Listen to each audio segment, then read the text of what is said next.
ऐसा कोई भी टीचर जो एनसीईआरटी ओपन नहीं करा रहा है आपके भविष्य के साथ खिलवाड़ कर रहा है। दूसरा आप लोग कह रहे हैं सर डीपीपी, ये सब कोचिंग के इतना डीपीपी, इतना पेपर, इतनी एनसीईआरटी कहाँ से रिवाइज कराओगे? ठीक है ना।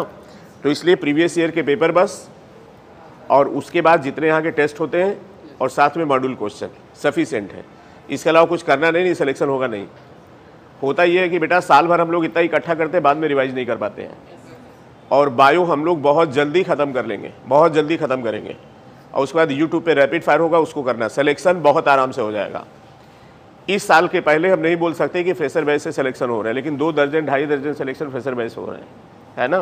तो आप लोगों का भी आराम से हो जाएगा। आपका सिलेक्शन न्यूलाइट नहीं कराएगी, आप कराओगे, आपको पढ़ना पड़ेगा। कोई सवाल एनसीईआरटी से बाहर आने नहीं जा रहा है, इसलिए एनसीईआरटी से बाहर कुछ भी पढ़ने की जरूरत नहीं। ठीक। हम तो कहते हैं आप बेशरम हो जाइए, आप क्लास में बोल दीजिए सर एनसीईआरटी में नहीं है, राइट। हमारे एसआरबी बैच के बच्चों ने कहा कि सर अगर फिजिक्स और केमिस्ट्री हम लोग एनसीईआरटी से पढ़ के एक न्यूमेरिकल उसी के लगा लेते तो सवाल सही हो जाते हैं। तो या तो 5 साल गलती खुद करके सीखो या दूसरे गलती सीख लो। तीसरी बात, पढ़ना एक काम है, याद करना दूसरा काम है, पेपर करना तीसरा काम है। सबसे इंपॉर्टेंट है बेटा ओएमआर की फीलिंग, वही चेक होगी। हमने बच्चों को बोला था कि बेटा ओएमआर ठीक से 5 मिनट देख लेना। बहुत बच्चों ने बताया सर वो आपकी बात याद आई, हमने देखा नहीं, मेरे 4 सवाल छूट रहे थे। 4 सवाल का मतलब होता बेटा 16 नंबर, और एक सवाल में 2000 बच्चे हैं रैंक में। तो केवल एनसीईआरटी फॉलो करना है, टेस्ट सीरियसली देना है, जो गलती हो रही है उसकी मिस्टेक बुक बनानी है, और हम टीचर आपको कितना एनसीईआरटी से जोड़ पा रहे हैं यही हमारा काम है। ठीक, खड़े हो जाओ बेटा। कैसा लग रहा है ओवरऑल न्यूलाइट का एक्सपीरियंस? अच्छा लग रहा है? ऐसा तो नहीं लग रहा गलती हो गई? No sir. पक्का? तुम्हारा क्या एक्सपीरियंस है बेटा? ठीक लग रहा है? सुबह कुछ खा पी के आते हो तुम लोग ना? चलो ठीक है, थैंक यू। और अभी बेटा एक एक चैप्टर का रैपिड फायर कराएंगे, उसको अटेंड करना अच्छे से। ठीक, तो वीक में बेटा एक दिन ऑफ करने जा रहे हैं आपका, आपके लिए। ठीक है, अपने लिए नहीं। और तुम सोचो तुम रोज आओगे, फिर खाना खा के सो जाओगे, 5 बजे उठोगे, 4 घंटे पढ़ोगे, फिर नहीं होगा सिलेक्शन। हर हफ्ते में 24 घंटे ऐसा निकालो जिसमें सिर्फ अपना सो, खाओ और पढ़ो। ठीक है ना। और उसमें हर वीक का अपना शेड्यूल बना लो कि इस वीक के छुट्टी में हमको ये करना है। ठीक, थैंक यू बच्चों। मिसा सर क्या चल रहा है इन लोगों का?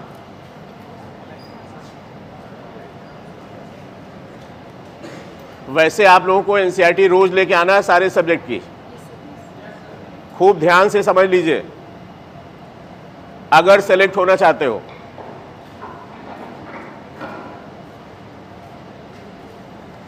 उसका इंट्रोडक्शन भी पढ़िए, उसकी लाइन भी पढ़िए, और नहीं तो बहुत बड़ी गलती हो जाएगी। और केमिस्ट्री और बायो में कंपलसरी है। जरा बायो की एनसीईआरटी रखिए टेबल पे सब लोग।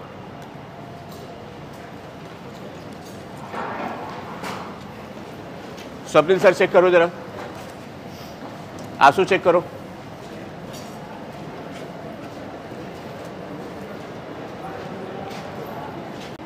बहुत ध्यान से कान खोल के सुन लीजिए।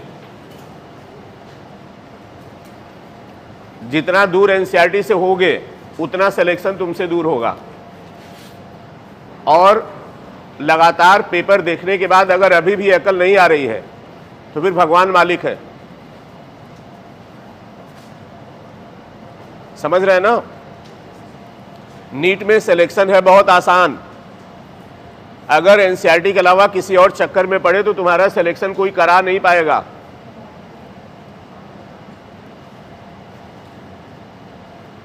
क्लियर? बात समझ में आ रही है? और आगे देखना 2024 में पेपर कैसा आता है। अंदर से एनसीईआरटी से खोद खोद के सवाल बनेंगे, पहले ही बता दे रहे हैं। और इसीलिए यहां से ज्यादा सिलेक्शन हुए क्योंकि एनसीईआरटी पे फोकस हो रहा है।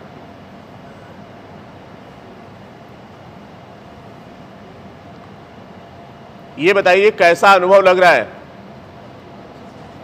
न्यूलाइट का एक्सपीरियंस कैसा लग रहा है? बायो में कितना हो गया?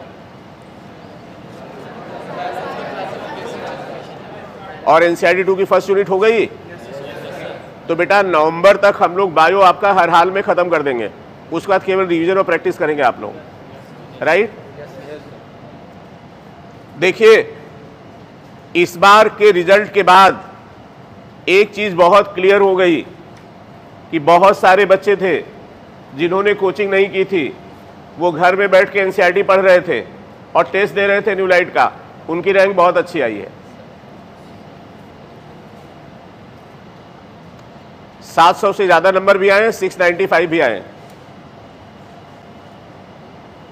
पढ़ाई एक काम है और नहीं आता है तो पढ़ना पड़ेगा ही, और हमें लगता है जो भी टीचर आपको पढ़ा रहे हैं आपको आनंद आ रहा होगा। आ रहा है कि नहीं?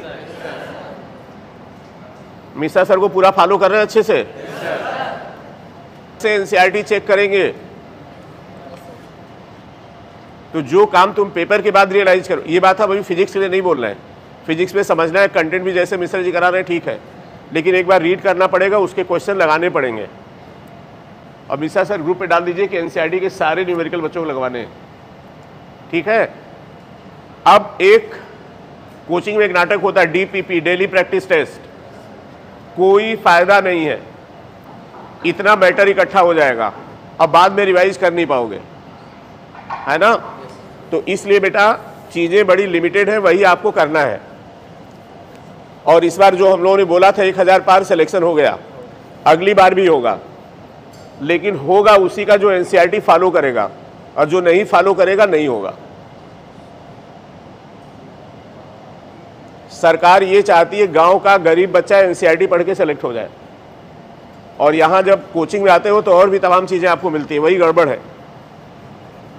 है ना? तो जो भी टॉपिक चल रहा हो उसकी फिजिक्स, केमिस्ट्री, बायो की बुक आप लेके जरूर आएंगे, और चलते फिरते पेज पलटेंगे, उसी से कुछ सवाल सही होंगे, है ना? तो हमें लगता है पहला जो टेस्ट है उसका कोर्स हो चुका होगा।